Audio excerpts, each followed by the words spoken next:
एक व्यक्ति था, उसकी पत्नी का देहांत प्रसव के दौरान ही हो गया था, परंतु किसी तरह बच्चा हो गया था। छोटा बच्चा मां के बिना कैसे संभाला जाएगा, ये एक बहुत ही चिंता का विषय हो गया था। कई मित्रों व सगे संबंधियों के कहने पर उसने पुनः विवाह किया। बच्चे को नई मां मिल गई। नई मां बच्चे की सार संभार करने लगी। बच्चे को भी लगा जैसे कि उसकी मां फिर से मिल गई। कुछ ही वर्षों में उस युवती को भी एक पुत्र हुआ और उसका ध्यान अपने नए बच्चे पर अधिक रहने लगा। धीरे धीरे उसकी दृष्टि में दोष आने लगा और वो पक्षपात से ग्रसित हो गई। अब उसे लगने लगा कि इस घर का वारिस तो बड़ा लड़का होगा और संपत्ति पर भी अधिक हक इसी लड़के का है। उसे अपने पुत्र के भविष्य की बहुत चिंता होने लगी।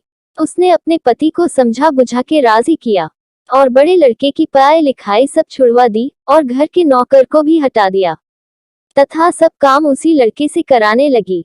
बच्चे के ऊपर बहुत बड़ी विपदा आ पड़ी। वो अभी दूसरी कक्षा में ही था और दुनियादारी कुछ नहीं जानता था। उसे यही लगता था माँ ने सही किया होगा। घर का सारा काम करते करते उसका पूरा दिन बीत जाता था। धीरे धीरे माँ ने उसे समझा दिया कि उसका असली कार्य अपने छोटे भाई की सेवा ही है और उसका छोटा भाई ही असली मालिक है। बच्चे ने माँ की आज्ञा मान ली और सदा ही अपने भाई की सेवा संभार में तत्पर रहने लगा। अब वो बड़े लड़के को जरा जरा सी गलती होने पर डांटने मारने भी लगी थी, ताकि उस पर एक भय बना रहे। वो कोई अच्छे से अच्छे काम भी करता तो उसकी सौतेली माँ उसे बिल्कुल बेकार बताती, लेकिन फिर भी बालक के मन में माता के लिए प्यार ही उभरता। उस औरत ने घर के पूजा पाठ का जिम्मा भी उसी बच्चे को दे रखा था। अतः उस बालक की बुद्धि धीरे धीरे आध्यात्मिक होने लगी। जैसे जैसे वो बड़ा होने लगा उसे सच्चाई समझ में आने लगी, लेकिन वो अपना सब दैक भगवान से ही कहकर संतोष कर लेता था और उसका सारा दैक समाप्त हो जाता था। पिता से वो बहुत प्यार करता था और जानता था कि पिता उसकी स्थिति से बहुत दुखित रहते हैं, लेकिन वो उनसे हमेशा माँ की बड़ाई ही करता था। पिता का होना ही उसके लिए बहुत था, परंतु उसके पिता भी एक बीमारी में चल बसे और वो बिल्कुल अकेला हो गया। बस भगवान ही उसके रह गए। समय बीतने लगा और दोनों बच्चे बड़े हो गए।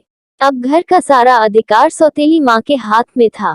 योजना के अनुसार बड़े बच्चे की शादी उसने बहुत ही गरीब घर में व अनपढ़ औरत से कर दी तथा अपने पुत्र की बहुत बड़े घर में व पढ़ी लिखी युवती से करी।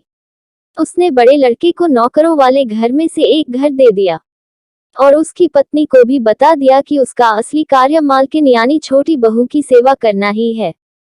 छोटे लड़के के लिए उसने बहुत बड़ा भवन बनवाया था और स्वयं उसी में उन्हीं के साथ निवास करने लगी। बड़ा लड़का खुशी से अपना जीवन व्यतीत करने लगा और पत्नी के साथ माँ व छोटे भाई के परिवार की सेवा करने लगा। छोटे लड़के की स्त्री को उसकी माँ बहुत अखरती थी। उसे लगता था कि मालकिन उसे होना चाहिए।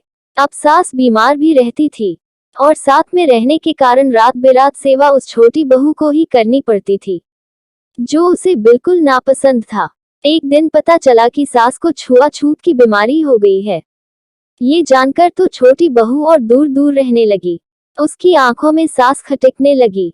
उसने अपने पति से कह दिया कि इस घर में या तो वो रहेगी या उसकी माँ। छोटे लड़के पर अपनी पत्नी का जादू चढ़ा हुआ था। उसने अपनी ही माँ को घर से बाहर निकाल दिया और उसे वही नौकरों के घर में रहने को कह दिया। अब माँ भी वृद्ध हो गई थी और अचानक हुए इस घटनाक्रम से एकदम बदहवास हो गई। उसे अपने जीवन भर की पूंजी व्यर्थ जाती दिखी। वो तो अपने इस बेटे के ऊपर पूरी तरह निर्भर थी। उसने सपने में भी ऐसा नहीं सोचा था। उसे लगने लगा कि अब उसकी सेवा कौन करेगा। उसने आत्महत्या करने का निर्णय ले लिया और गंगा जी में डूबने चल दी। बड़ा लड़का कहीं बाहर गया था और उसे कुछ पता नहीं था। वो एक घाट से गुजर रहा था। शोर सुना तो देखा कोई नदी में डूब रहा है।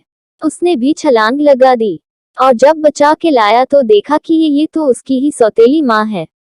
जब सारी बात पता चली उसे तो वो बहुत दुखित हुआ और अपने पत्नी व माँ के साथ घर त्याग दिया व दूसरे गांव में रहने लगा। उसने अपने पत्नी के साथ माँ की बहुत सेवा करी और वो ठीक हो गई। वो लोग अच्छे से जीवन बसर करने लगे। एक दिन उसकी माँ से बड़ी बहू ने पूछा, माँ मुझे कुछ शिक्षा दे, तो सास की आंखों में आंसू भर आए। उसने मात्र इतना कहा कि बेटी तुम्हारा पति तो भगवान के समान है।